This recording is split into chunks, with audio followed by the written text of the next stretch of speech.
Hi friends, welcome to నా YouTube channel. ఇవాళ నేను చేసి తెచ్చున్నానండి సగ్గు బియ్యంతో పకోడాలు. అవునండి, సాబుదానా పకోడా చాలా టేస్టీగా, చాలా కరకరలాడుతూ చాలా రుచిగా ఉంటాయి. అవి తొందరగానే రెడీ అయిపోతాయి.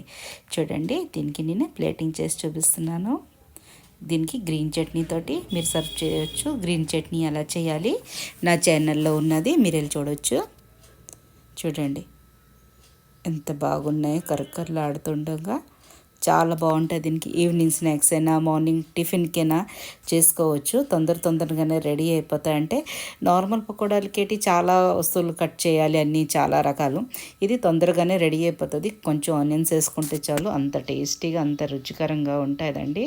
ఎంత విడివిడిగా వస్తాయి. కొంచెం అంటే ఒకప్పుడు సగ్గు బియ్యంతో ఎన్ని ఎక్కువ అయిపోతాయి. చిన్న చిన్న వేసుకున్నామంటే కరకరలాడుతూ చిల్లర పిల్లలు అయితే ఎప్పుడు మాయం చేసేస్తారో తెలియదు, అంత బాగా ఉంటాయి. రుచిగా అంత కరకరలాడుతూ రుచిగా. ఎప్పుడు సగ్గుబియ్యం తలక పాయసము, సగ్గుబియ్యం తలక వడలు, సగ్గుబియ్యము కిచడి చేసుకుంటూ ఉంటామండి. ఇలాగ ఒకసారి చేసి చూడండి, చాలా బాగుంటుంది. దీనికి క్రిస్పీనెస్ వినండి, అంత క్రిస్పీగా ఉంటుందండి.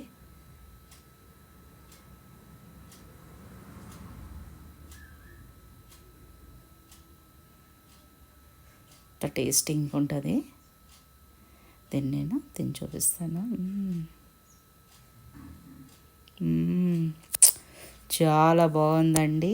తప్పకుండా ఒకసారి చేసి చూడండి. మళ్ళీ నాకు కమెంట్ చేసి చెప్పగలరు ఎలా రెడీ అయింది. మీతోటి కూడా సగ్గు బియ్యం తలక పకోడా రెసిపీ. అందరికంటే ముందు ఒక 4-5 గంటలు నానబెట్టుకున్న సగ్గు బియ్యం అండి. సగ్గు బియ్యంకి సరసమంలో మంచినీళ్ళు వేసుకొని ఒక 4-5 గంటలు ఇలా నానబెట్టుకున్నారనుకో, నీళ్ళని చంపేసి తర్వాత ఇవి చక్కగా ఇలాగా దీనికి విడివిడిగా వచ్చేస్తుంది. లేకపోతే ఓవర్ నైట్ అని మీరు నానపెట్టుకోవచ్చు. ఇది 2 కప్పులు చేస్తున్నానండి నేను. మీరు కావాలంటే 1 కప్పు కూడా చేసుకోవచ్చు. నేను పూర్తి ఫ్యామిలీ గురించి చేస్తాను, 2 కప్పులు చేస్తున్నాను. సగ్గుబియ్యము నానపెట్టినవి. దాని తర్వాత బంగాళదుంపలు అండి, అంటే పొటాటోస్ బాగా ఉడకబెట్టి తొక్క తీసినవి ఒక 2-3. దాని తర్వాత దీనిలోన నార్మల్గా కట్ చేసిన ఆనియన్స్, ఎక్దమ్ చిన్న కట్ చేసిన పని లేదు. తర్వాత కుప్పుడు ధనియా పత్తి. ఇది మిరపకాయలండి, 4-5 కట్ చేసి వేసుకుంటున్నాను. సగ్గు బియ్యం ఎలా నానపెట్టాలని మీకు కావాలంటే నేను తప్పకుండా కమెంట్ చేయండి, నేను చూపిస్తాను మీకు. అలాగా విడివిడిగా వస్తుందండి. ఎక్కువ నీళ్ళు వేసుకోకూడదు, దానికి సరసమంగా వేసుకోవాలి. 1/2 చెంచాడు జీలకర్ర, కొంచెం ఇంగ్రీడియంట్స్ వేసుకుంటాం ఇంట్లో ఉన్నవి, బయట వేడి తెప్పించిన అవసరం లేదు. 1/2 చెంచా గరం మసాలా ఇంట్లో చేసుకు పెట్టుకోండి. గరం మసాలా ఎలా చేయాలా అది కూడా నా ఛానల్లో ఉంది, మీరు వెళ్ళి చూసుకోవచ్చు. తర్వాత 1/2 చెంచాడు ధనియాల పొడి వేసుకున్న తర్వాత దీనిలోకి వేస్తున్నామండి 1/2 ఇంచు అల్లము. దీనికి బాగా ఇలాగ గ్రేట్ చేసేసుకోండి, చాలా బాగుంటుంది. లేకపోతే ఇలా ముక్కలు వేసామంటే అది పంట కిందకు వస్తుంది, చాలామందికి నచ్చదండి. అందుగురించి ఇలాగ వేసుకోండి.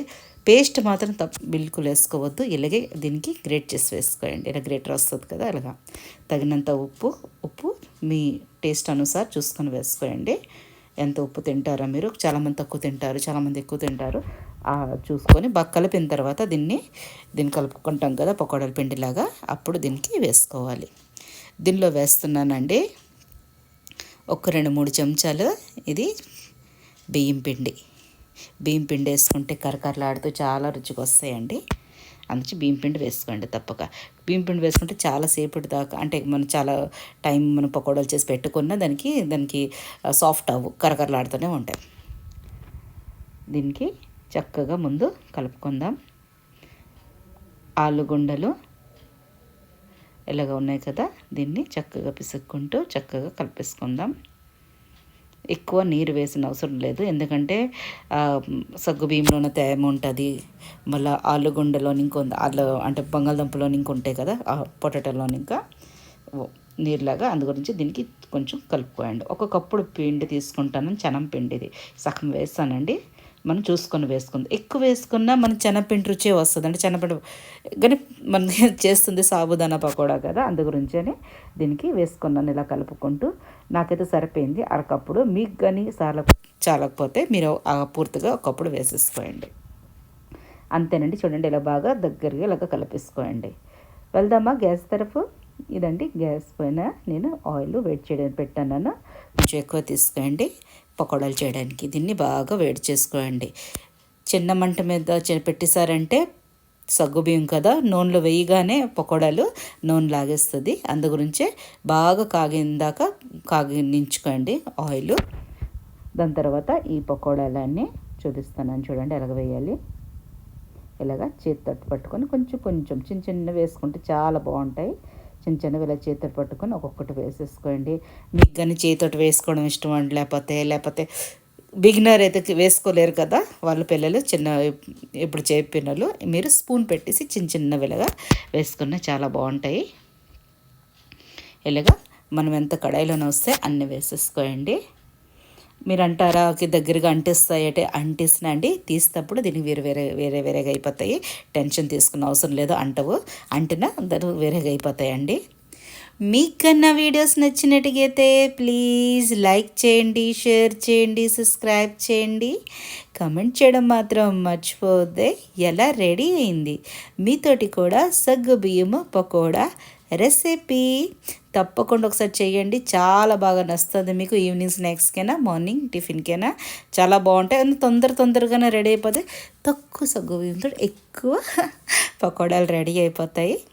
ఇలాగా బాండీ నిండా ఎన్ని వస్తే అన్ని వేసేసుకోండి. గ్యాస్ ఫ్లేమ్ లో టు మీడియమే పెట్టండి, కానీ ఆయిల్ కాగిన తర్వాతే వేయండి, లేకపోతే బాగా నూనె పీల్చేస్తాయి. ఒక 5 నిమిషాల దాకా దీన్ని ముట్టొద్దు.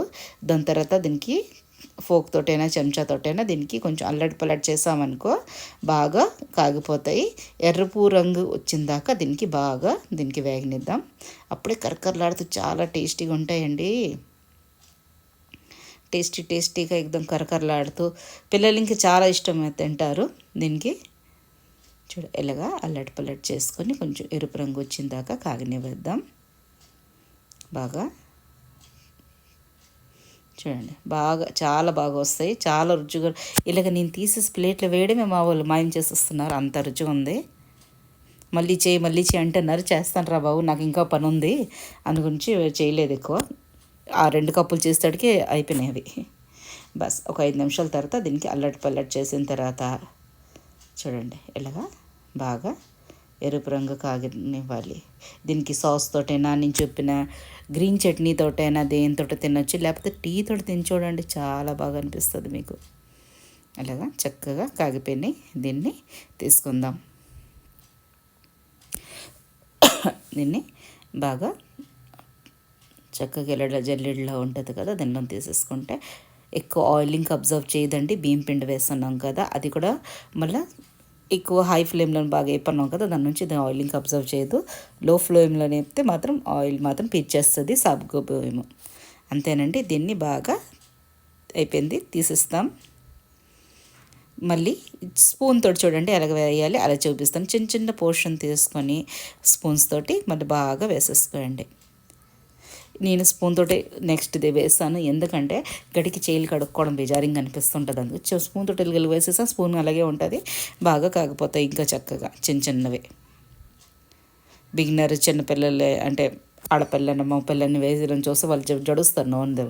మనకైతే అలవాటు అయిపోయింది నార్మల్గా ఇలాగ చేతులు వేసేసుకోవడం. ఏదైనా ఇలాగా బాండీ నిండా వేసేసుకోండి, చాలా బాగా అనిపిస్తుంది. నేనైతే ఎప్పటికీ సగ్గుబియ్యము టిఫిన్ చేస్తాను కదా, కిచిడి అయితే కొంచెం ఎక్కువే నానపెడతాను. ఈ పిల్లలకి చాలా ఇష్టం. మొత్తం అది సగం నేను ఫ్రిడ్జ్లో పెట్టేసి 2-3 రోజైనా దీనికి మళ్ళీ నేను చేసుకోవచ్చు. సగ్గుబియ్యం నీరు అంతా పంపేసి 2 రోజులైనా ఏం కాదు, ఫ్రిడ్జ్లో పెట్టేసుకుంటే మూత పెట్టి. ఫ్రీజర్లో కాదు, ఫ్రిడ్జ్లోనండి.